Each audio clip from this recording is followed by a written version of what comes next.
Bienvenue sur ordimer.com. Dans ce tutoriel, nous allons apprendre à utiliser l'explorateur Windows. Pour cela, j'ouvre mon explorateur en cliquant sur son icône dans la barre des tâches et mon explorateur s'ouvre. On va d'abord approfondir un peu l'utilisation du volet de navigation. Donc ce volet de navigation, on se rappelle qu'il se situe ici dans la fenêtre qui est à gauche de l'explorateur.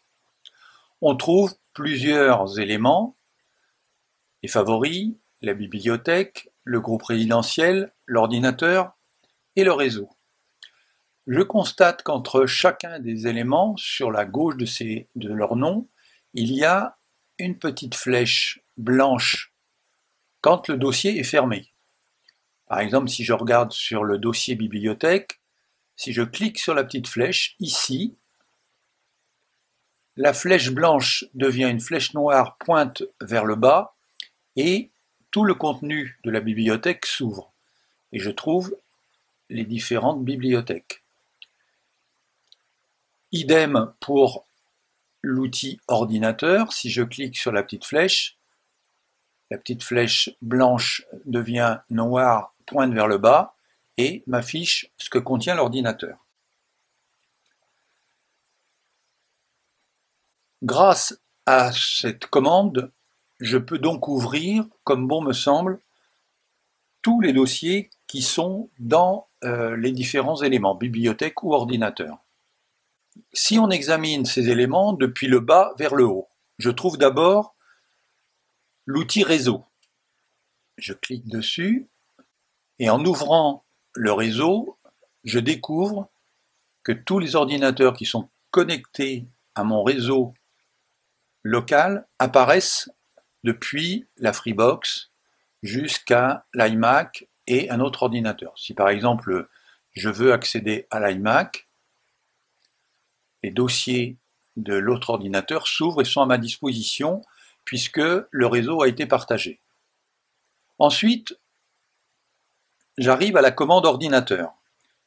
Là, je trouve tous les périphériques de stockage interne comme les disques durs de l'ordinateur ou externes comme une clé USB, un appareil photo ou un smartphone. Par exemple, j'insère une clé USB sur mon ordinateur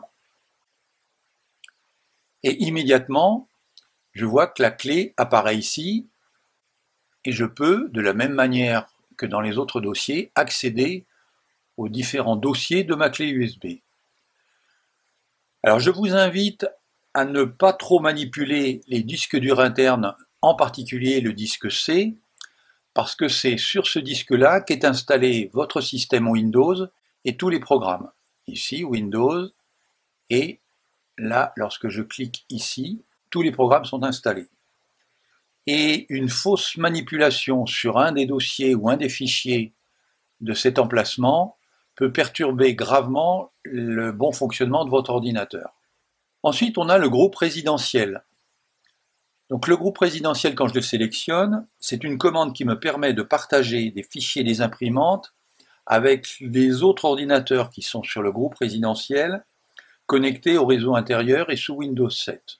Nous arrivons enfin aux bibliothèques, et c'est la commande que nous allons utiliser le plus souvent, car c'est l'endroit que l'on utilise pour sauvegarder tous ces fichiers, que ce soit des documents, des images, de la musique ou des vidéos.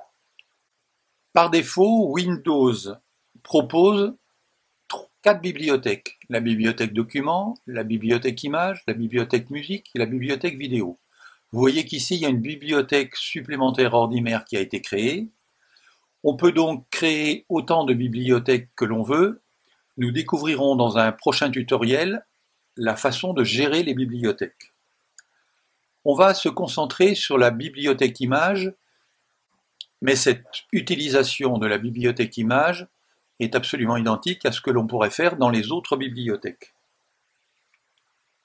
Si j'ouvre ma bibliothèque images, je vois que j'ai 2 sous-dossiers images publiques et mes images. Je vais ouvrir mes images Là, je découvre que dans mes images, j'ai 3 sous-dossiers, la décoration du local, montagne et photo iCloud.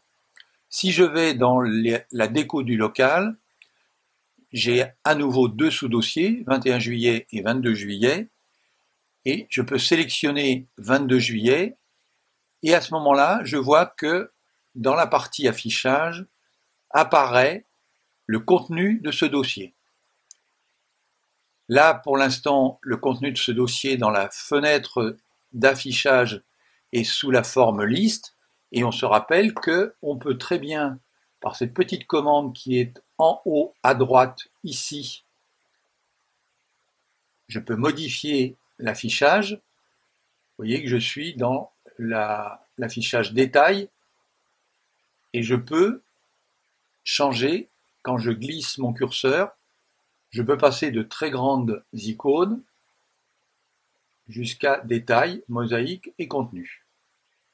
Quand je sélectionne dans mon dossier affichage l'image que je voulais regarder, j'aperçois immédiatement que dans le volet visualisation, l'image apparaît, et si je me déplace dans les images qui sont ici dans le volet d'affichage, le volet de visualisation me permet de les découvrir toutes les unes après les autres. Nous avons ouvert successivement tout le chemin qui permet d'accéder à ces images, depuis la bibliothèque jusqu'au dossier images, mes images, le local et le 21 juillet, et je découvre que en haut, dans la petite fenêtre d'adresse qui est située au-dessus des différents menus, j'ai l'arborescence de cette recherche. Bibliothèque, images, mes images, la déco du local, 22 juillet 2011. Nous avons découvert comment se déplacer dans l'explorateur Windows et comment utiliser les dossiers et les sous-dossiers, et je vous dis à bientôt pour un autre tutoriel.